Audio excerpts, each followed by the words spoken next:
Great. Well, thanks, Claudia, for the nice introduction, and thanks for to the organizers for inviting me. It's really a pleasure and an honor to be here telling you about my research. So I also want to thank my collaborators, like up front, they're listed here, and also the NSF for giving us money to do this. So what I want to talk to you about today is a topic that I'm very interested in, and is the idea of studying systems, social systems of different types that are exposed to exogenous shocks. So things that happen outside of the social system that can potentially affect the people in the system, and I want to know how the systems react, how long these changes last, and so on. And so today what I'm going to do is I'm going to give you two examples of this kind of thing. So the first one is going to be on a social network. And the question on a social network is related to the question of the studies on social network temporal dynamics. So what happens to a social network as it evolves over time? And I think we know a lot about this type of question already. So for example, we know that networks tend to have shorter and shorter diameter. They tend to densify. They tend to grow to have a heavy tail degree distribution. And these findings have been very important because they've allowed us to do things that are really useful, like doing link prediction, like finding influential nodes, like finding communities, and so on. But I have a question that's related, but it's slightly different, right? So I have a network here at time t equals 1, and then it evolves to do whatever networks do, and at time t equals 3 looks like this. And then something happens outside of this network that affects the nodes in the network, and I want to know, how does the structure change? What is this network going to look like at time t equals 3?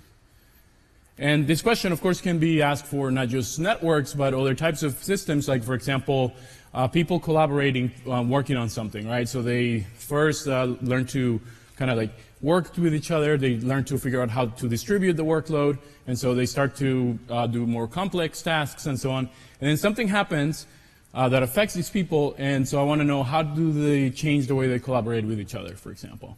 And so this is the kind of question that I'm interested in. And I claim that for a lot of these systems, we've kind of studied them a lot during times of normality, but we haven't really studied them as much in this kind of setting where we're asking what happens when there's some type of exogenous shock. And part of the reason for this, I claim, is that it sort of requires twice as much the data that you required before. So you study the system, you need some data that is probably time-stamped, and we've done a lot of work that uses this type of data using online data and so on. But if you want to ask the question about the exogenous shock, then now you need data on the exogenous shock, and then you need to be able to kind of put them together. And so this is sometimes a challenge. And so let me tell you about two projects that we did and where we had like interesting data sets where we could actually do this kind of thing. So the first one was this data that we have that comes from a hedge fund. It has two parts. So the first part is the set of full records of instant messages of people in this hedge fund talking to each other. It's about 180 employees. And their outside contacts, so I can tell who talks to whom inside the hedge fund, and then for each person in the hedge fund, they can invite external contacts and they join the system, and then I can also track that communication. I don't have communication among the outsiders, though. So this is about 22 million IMs. And then the other part of the data that I have is the full stock trading of the hedge fund. So what stock they bought when, for how much they bought it, and so on, for the same 4-year period. So it's about 600,000 trades. So with the first part of the data, I can use this to track the social network and see how it evolves. I can look at the structure of who talks to whom on every day. And then with the other side, this side of the data, I can ask about exogenous shocks. So I'm going to be defining exogenous shocks that come from large movements in the stock prices that these people trade. So in the talk today, I'm going to focus on this question of how does the changes in the market affect the structure of the network. We also did some other stuff that I'm not going to get into, but I wanted to tell you about. So this is in a paper in last year. So we also looked at different behavioral things in the hedge fund. So for example, when they trade, what they trade, their performance, and something about the content of the IM. So for example, the type of emotional cognitive content that the IMs that these people exchange have. And what we wanted to do was we wanted to try to predict these things using signals from the social network as well as signals from the market movements. And surprisingly, what we found is that the signals from the network are actually better predictors of these things than the market movements themselves, which we thought would be very important.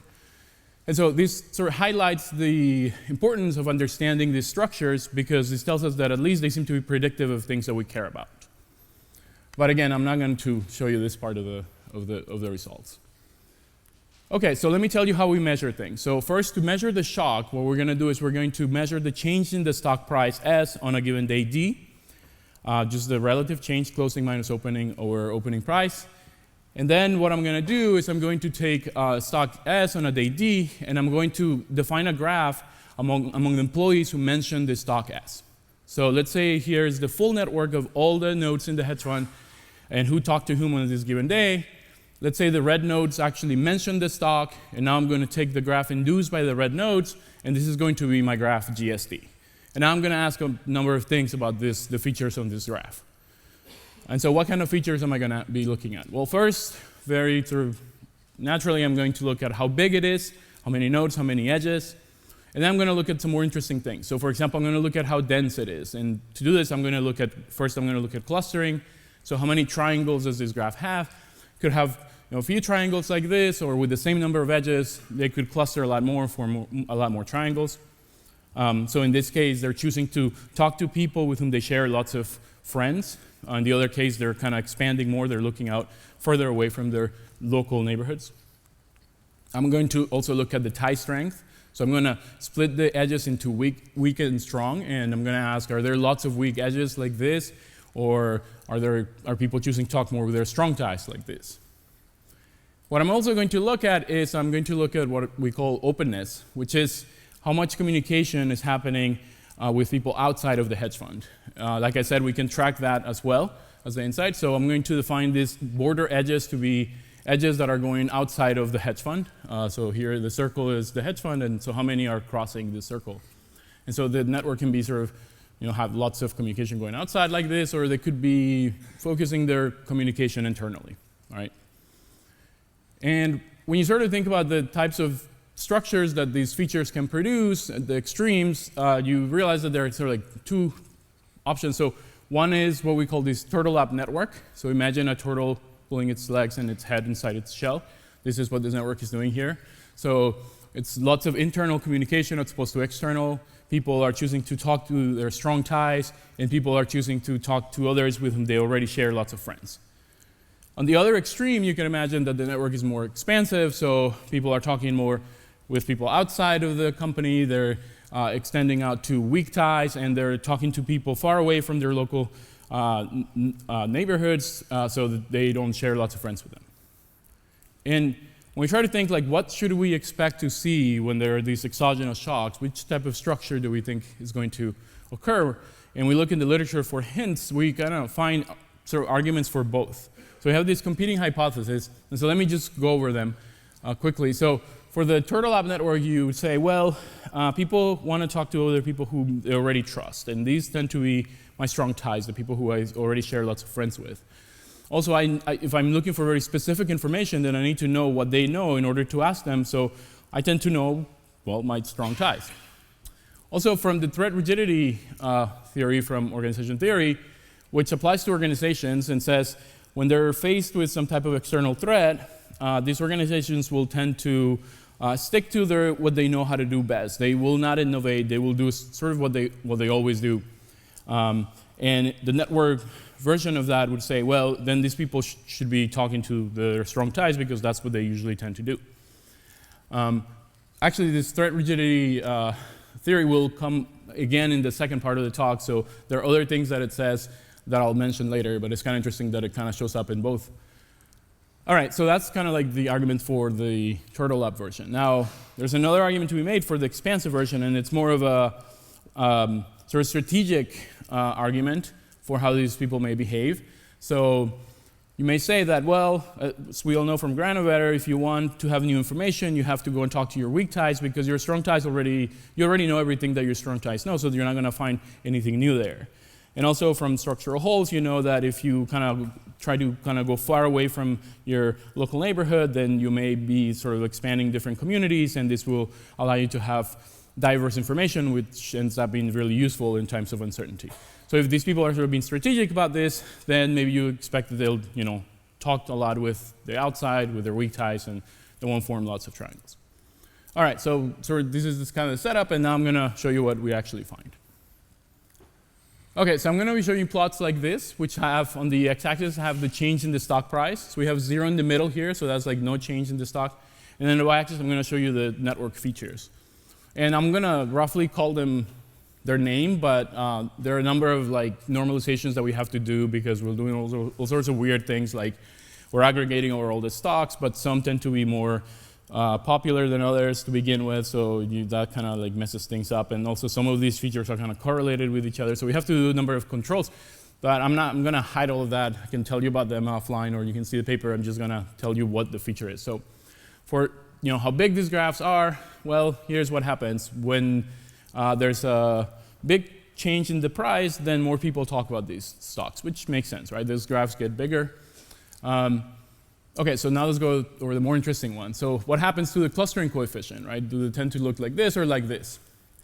And what we find is that actually there's an increase in clustering coefficient. It actually doesn't matter in which direction the price is going. There's always an increase in the clustering coefficient, whether it's negative or positive. Okay, let's look at the tie strength. So from the clustering coefficient, we kind of see a hint that maybe we're going to see the turtle up version of the network.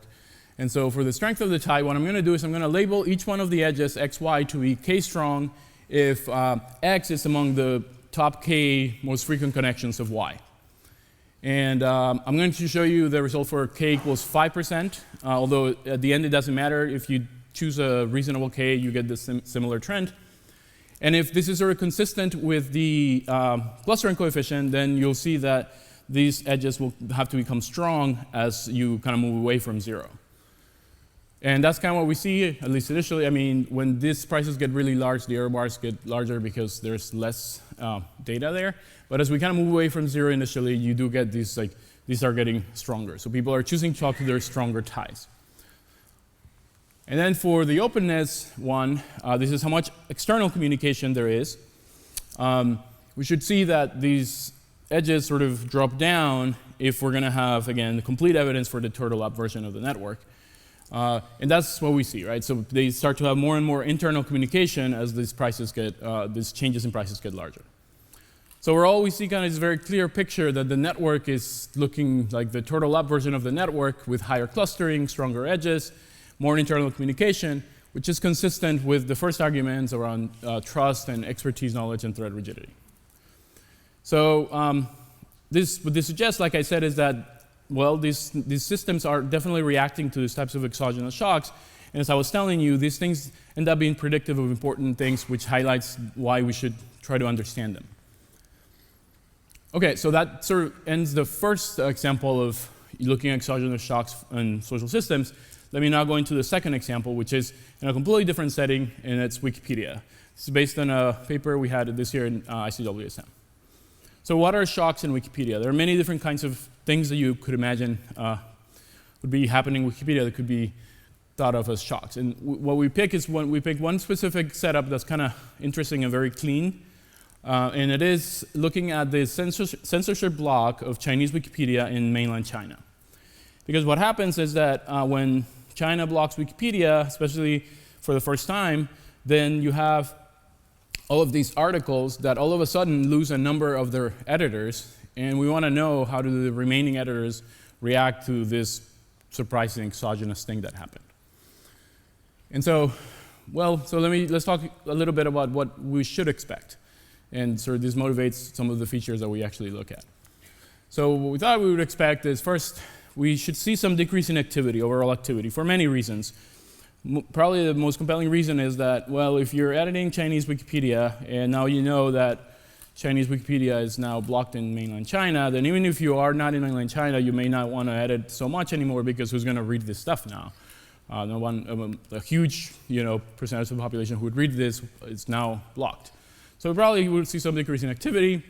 And then if we go back to this thread rigidity theory, which kind of is like the theory that keeps on giving, it also has some sort of interesting predictions. So first, in organizations, they tend to see that when there's an external threat, the organization tends to become more centralized. So fewer people making all the decisions, so now the CEO is really in charge and everybody else has no say. And actually seem okay with it because there's more cohesion, because everybody perceives this sort of external threat, then they kind of feel like they're being attacked by this external thing, and so that brings more cohesion and less conflict. And so what we're going to try to do is we're going to try to see if we can see evidence that these kind of things are happening in the Wikipedia setting. Now, here's some timeline of the sort of like what has been happening with Wikipedia in mainland China. So it actually started in 2002. That's when Chinese Wikipedia launched, and had a few years to get started. Things were going really well. And then there was a really small block around 2004 that lasted only a few days, very short, so it probably didn't have a huge impact. But in 2005, there was one that actually lasted a whole year. And so this was the first time there was like a real block that lasted a long time. After that, you can see there are more. But this is the one we're going to be looking at, the first big one.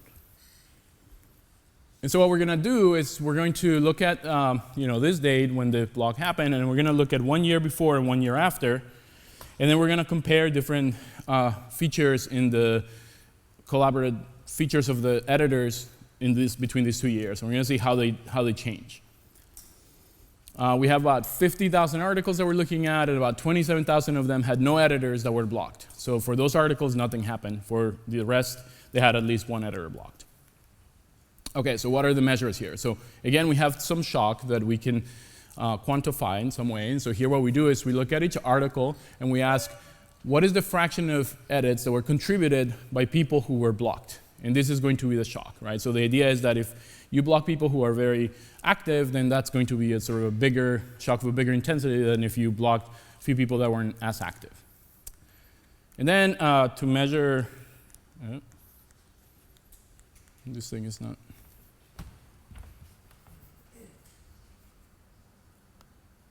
All right.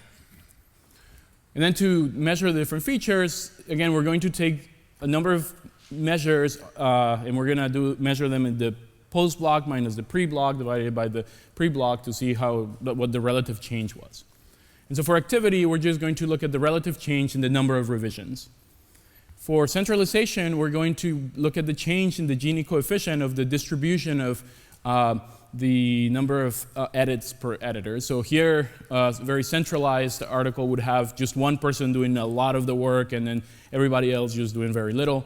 The other extreme would be that everybody's kind of equally contributing to the article. And then for conflict, what we're going to do is we're going to look at the fraction of reverts, which has been used as a measure for how much conflict there is. Usually it indicates people kind of like undoing each other's work because they're having some type of argument. We do some like basic cleanup to like remove reverts by bots that sometimes are just kind of fixing up things, like taking care of vandalism and so on. So use this as a measure of conflict.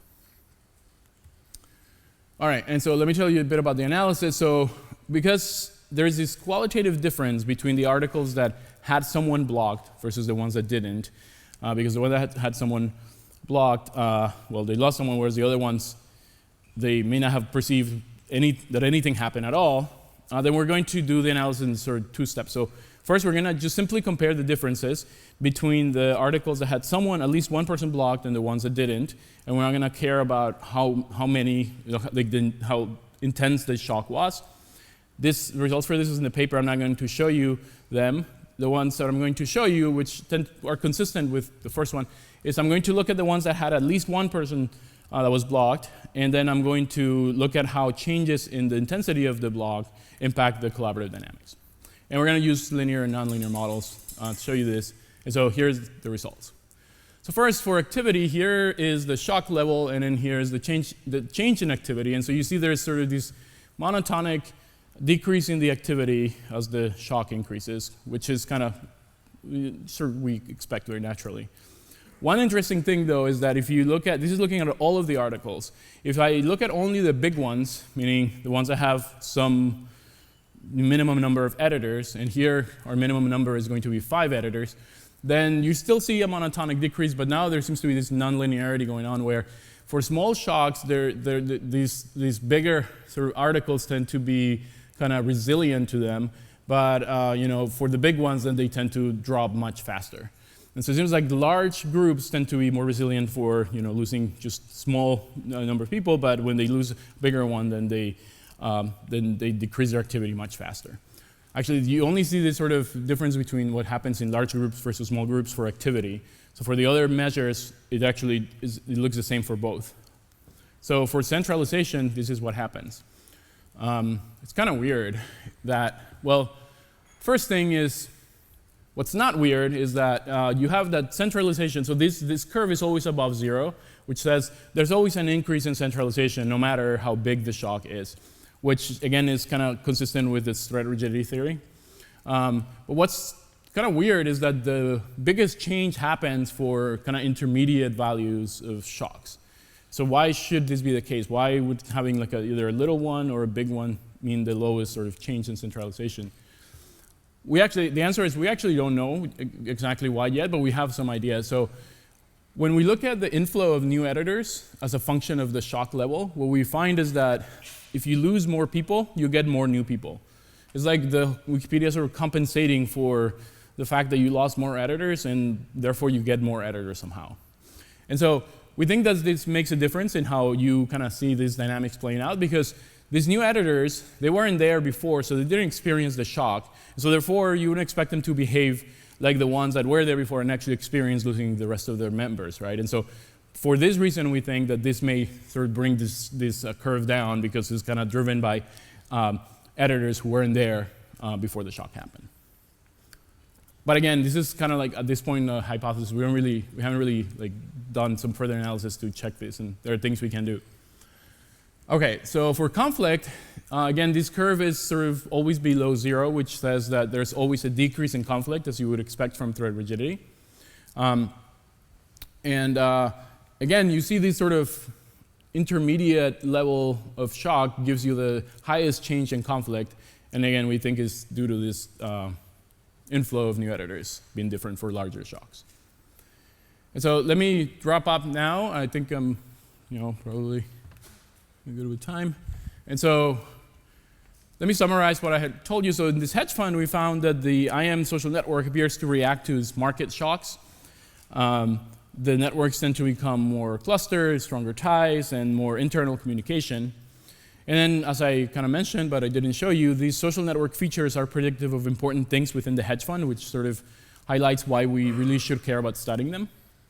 In another completely different setting, we found that in Wikipedia groups, these editors become less active, they become more centralized, and they have less conflict when they're exposed to this thread, this exogenous shock. And so these are sort of like 2 examples of social systems where we definitely see them react in important ways when they're exposed to these particular types of social shocks that I looked at here.